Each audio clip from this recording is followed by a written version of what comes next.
Okay, so I just read y'all the fringes in chapter 15 at the end, right?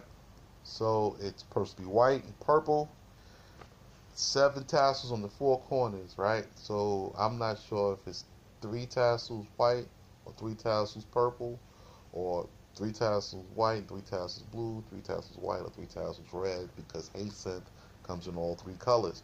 So Shasir Tekletha is red, blue, and purple. Now, you have to have on your tassels is supposed to be one of these colors and white, right? And then the border, you can have a border of purple or the hem, because the fringes are of the material itself, and then you have a hem like like this, an embroidered hem that's to keep the garment from running from where you fringed it. 16 and 1. But Korach, bar Tizar, bar Kehath, bar Levi, with Dathan and Abiram, the sons of Eliab, on Bar Peleth of the Beni Reuben, took his robe, which was of all jacinth. So he had a solid color robe. So we're talking about Korah. And now we're going to continue on because his robe was one color. It was solid purple, solid red, solid blue. We'll get to those details. And rose up boldly, and in the face of Moshe appointed a different observance in the matter of the jacinth. And Moshe had said, I have heard from the mouth of the Holy One, whose name be blessed, that the fringes are to be of white with one filament of jacinth. So, now I know. See that? So, one is of a color, right? And the four are white. And now I know. Oh, but Korach and his companions made garments with their fringes, and when I say fringes, it's not the fringes of the material itself now. They're talking about the filaments, right? With their fringes all together of jacinth.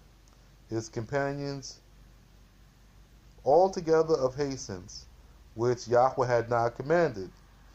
And 250 men of the sons of Israel who had been made leaders of the congregation at the time when the journeys and encampments were appointed by expression of their names supported him. And they gathered together against Moshe and Aaron and said to them, let the authority you have hitherto had suffice you, for all the congregation are holy, and Yahweh Shekinah dwelleth among them. And why should you be magnified over the house of Yahweh? Okay? And Moshe heard as if every one of them was jealous of his wife, and would have them drink of the trial water on account of Moshe, and he fell on his face for shame. So Korach was jealousy, and he rose up, right? Because he was jealous about Moshe's appointment and how the Most High was dealing with him, and he was jealous because he wanted the relationship with the Most High, and he didn't. He was like, yo, you coming up with all these ordinances, you want to change things. And he spake with Korah and all the company who supported him, saying, in the morning I will make known him who hath approved and hath consecrated to approach unto his service, and who it hath pleased him should come nigh in ministering unto him. Do this. Let Korach and all the company of his helpers take censers, put them in the fire, and lay incense upon them before Yahweh tomorrow. And the man whom Yahweh shall make known, he it is who is consecrated. Let it suffice you, sons of Levi. And Moshe said to Korach and his kindred, hear now, ye sons of Levi, it is too little for you that the God of Israel has set you apart from the congregation of Israel to draw near to his service, to fulfill the ministry of Yahweh's tabernacle, and to stand before the congregation to minister to them. But so hath he brought nigh thee all the sons of Levi with thee now, and now you demand the high priesthood also? I was questioning. So he's saying it wasn't enough that you set apart and sanctified and you received the best of everything. Now you want the high priesthood also, and that's not appointed to you. All right. Therefore art thou and all the company of thy helpers gathered together against the word of Yahweh. So Moshe is like, listen, the Most High said this. I didn't say this.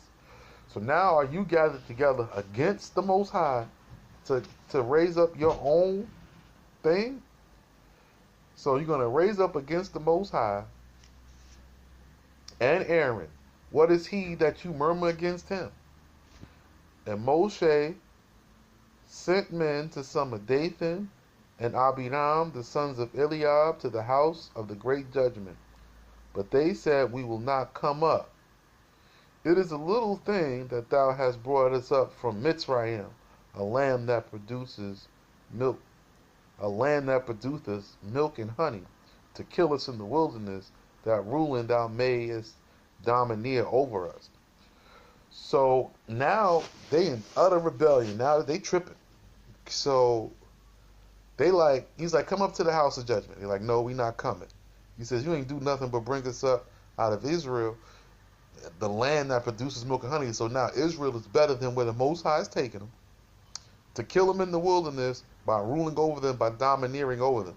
Now Moshe is not domineering over anyone. You know what I'm saying? He's always interceding on behalf of the people who are present and who don't listen because they heard the law, they don't believe the law. Neither hast thou brought us into the land producing milk and honey, to give us an inheritance of fields and vineyards. Wilt thou blind the eyes of the men of that land, that thou mayest overcome them? We shall not go up thither. So now he says, you took us out of this place, and you haven't brought us into the other place, and given us our inheritance, fields and vineyards. And now what are you going to do? Blind the people of the land that you're going to overcome them? And Moshe was very wroth. He was angry and said before Yahweh, I beseech thee, look not upon the offering, the portion of the hands, for not an ass have I taken from one of them, nor to any of them done injury. And Moshe said to Korah, so first of all, Moshe was angry. He was like, listen, I didn't take nothing from you. I didn't take nothing from you. Neither did I even raise up my hand to even injure any of you. I didn't do any of this to you. And you coming at me like it's me doing it to you, I'm not doing it. Classic. And Moshe said to Korah, thou and all thy company of thy helpers, come together to the house of judgment before Yahweh tomorrow, thou, they, and Aaron, and take everyone his censer, and put incense upon them, and let each offer his censer before Yahweh. 250 censers, thou also, and Aaron, each man his censer. And they took everyone his censer, and put fire in them, and sweet incense with it, and stood at the door of the tabernacle of ordinance on one side, but Moshe and Aaron on the other side. And Korah gathered to them the whole congregation at the door of the tabernacle, and he had brought forth from his riches 2 treasures, which had been found among the treasures of Joseph, filled with silver and gold, and sought with them to drive the riches of Moshe and Aaron out of the world. But the glory of Yahweh revealed itself to all the congregation. Now they're in trouble. So he took the gold and the silver from Joseph's grave when they went inside, right? And so now he had all this great wealth. And so now he's flossing that wealth, and people following the money, not following the Most High. Woo! Numbers 16 and 20. Here we go. And Yahweh spake with Moshe and Aaron, saying, Separate yourselves from among this congregation, that I may destroy them quickly. But they bowed down upon their faces in prayer, and said, El Eloh, who has put the spirit of life in the bodies of the children of men, and from whom is given the spirit of all flesh. If one man has sinned, wilt thou be angry with all the congregation? And Yahweh spake with Moshe, saying, I have accepted thy prayer for the congregation. Now speak thou with them. Remove away from the tents of Korah, Dathan, and Abiram. And Moshe arose and went to remonstrate with Dathan and Abiram, and the elders of Israel followed. And he said to the congregation, Remove now from the tents of these men of sin, who have been worthy of death, from the days of their youth in Mitzrayim. For they betrayed my secret when I slew the Mitzrayite. They provoked Yahweh at the sea. At Alush they profaned the Sabbath. And now they are gathered together against the word of Yahweh. Therefore it is fit that their wealth should be scattered abroad and destroyed. Touch not then anything that is theirs, nor be smitten on account of their sin. And they went apart from the tents of Korah, Dathan, and Abiram round about. But Dathan and Abiram came out with reviling words, and arose and provoked Moshe at the door of their tents, with their wives, their sons, and their little ones. And Moshe said, By this you will know that Yahweh has sent me to do all these works, and that I do them not from the thoughts of my heart. If these men die after the manner of dying in which all men die, and the common account of all men be accounted upon them, then Yahweh has not sent me. But if a death which hath not been created since the days of the world be created for them, and if a mouth of the earth, so now he's making it difficult. So he's making it real difficult. He's like, look, I'm not going to kill you. Y'all doing your own thing, do it. But I'm telling you now, if you die a regular death, the Most High not with me. But if a special death come up for you from the beginning of the world, right? And the mouth of the earth open up, which hath not been made from the beginning, be created now. I'm reading.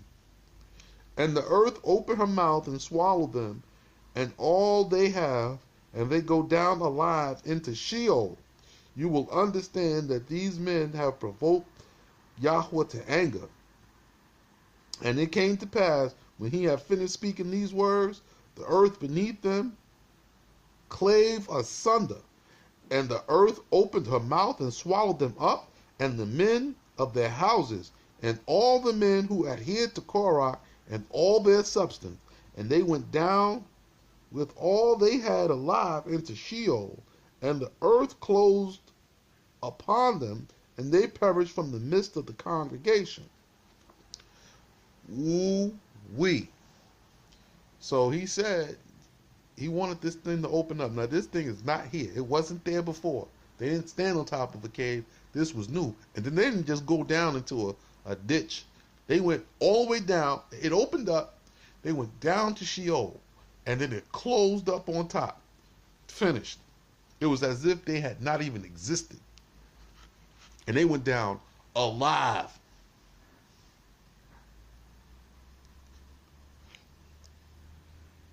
And all the congregation were round about them, fled from the terror of their voice, as they cried and said, Righteous is Yahweh, and his judgment is truth, and the words of his servant Moshe are true.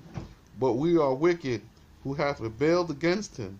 And the children of Israel fled when they heard, for they said, Lest the earth swallow us up. So now they down in this hole alive.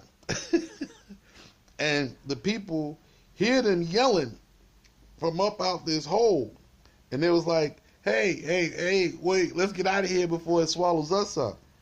And fire came out in wrath from before Yahweh and devoured the 250 men who offered the incense. So the 250 men who were with Korah to offer incense also died because the fire went out and smote them. This is a smoting time. Y'all ain't playing with us. It's a smoke. He's smiting. Woo! Y'all just want to just do what you want. Y'all think y'all can do anything. No, no. Just do what he say do. It's pretty simple. It's a smiting time. So the fire smote the men in the house and said, I'll be back with chapter 17, and this is getting good.